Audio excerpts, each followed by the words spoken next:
Hello दोस्तों, नमस्ते, प्रणाम। सभी का स्वागत है खुशबू यादव आदि गीत के चैनल पर।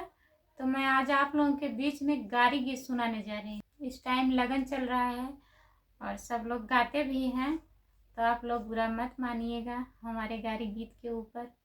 मैं गारी सुनाने जा रही हूँ और ढेर सारा प्यारा आशीर्वाद दीजिएगा। लास्ट वीडियो तक बने रहिएगा। आप लोग कमेंट में बताइएगा गारी गीत कैसा लगा आप लोगों को। बाग लगा